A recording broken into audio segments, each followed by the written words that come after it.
कान्हा लुट गए। एक बार एक पंडित जी थे। वो रोज घर घर जाके भगवत गीता का पाठ करते तथा कान्हा जी की कथा सुनाते थे।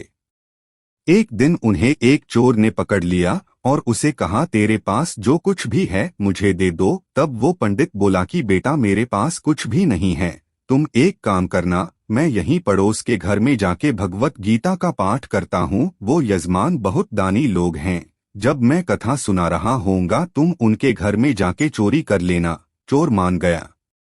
अगले दिन जब पंडित जी कथा सुना रहे थे तब वो चोर भी वहां आ गया। तब पंडित जी बोले कि यहाँ से मीलों दूर एक गांव है वृंदावन, वहां पे एक लड़का रहता है जिसका नाम कान्हा है। वो हीरों जवाहरातों से जड़ा रहता है।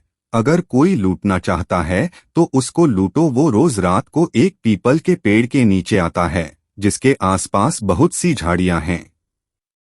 चोर ने ये सुना और खुशी खुशी वहां से चला गया। वो अपने घर गया और अपनी बीवी से बोला, आज मैं एक कान्हा नाम के बच्चे को लूटने जा रहा हूँ, मुझे रास्ते में खाने के लिए कुछ बांध दे। पत्नी ने कुछ सत्तू उसको दे दिया और कहा कि बस यही है जो भी है। चोर वहां से ये संकल्प लेके चला कि अब तो मैं उस कान्हा को लूट के ही आऊंगा। वो बेचारा पैदल पैदल टूटे चप्पल में ही वहां से चल पड़ा, रास्ते में बस कान्हा का नाम लेते हुए। वो अगले दिन शाम को वहां पहुंचा जो जगह उसे पंडित जी ने बताई थी।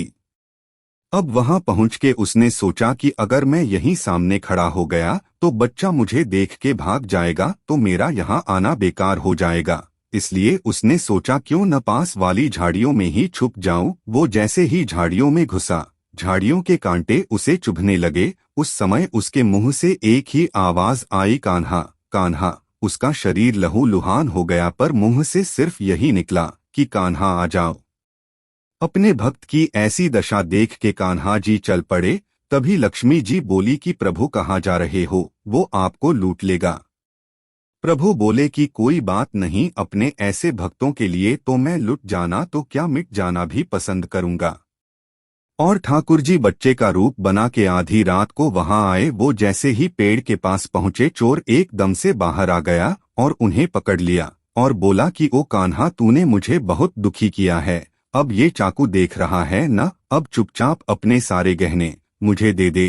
कान्हा जी ने हंसते हुए उसे सब कुछ दे दिया। वो चोर हंसी खुशी अगले दिन अपने गांव में वापस पहुंचा और सबसे पहले उसी जगह गया जहां पे वो पंडित जी कथा सुना रहे थे। और जितने भी गहने वो चोरी करके लाया था उनका आधा उसने पंडित जी के चरणों में रख दिया। जब पंडित ने पूछा कि ये क्या है, तब उसने कहा, आपने ही मुझे उस कान्हा का पता दिया था, मैं उसको लूट के आया हूँ और ये आपका हिस्सा है। पंडित ने सुना और उसे यकीन ही नहीं हुआ। वो बोला कि मैं इतने सालों से पंडिताई कर रहा हूँ, वो मुझे आज तक नहीं मिला।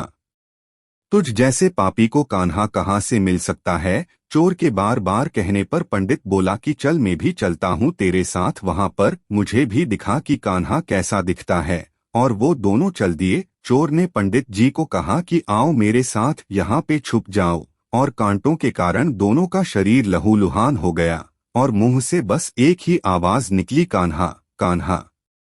ठीक मध्य रात्रि कान्हा बच्चे के रूप में फिर वही आए और दोनों झाड़ियों से बाहर निकल आए।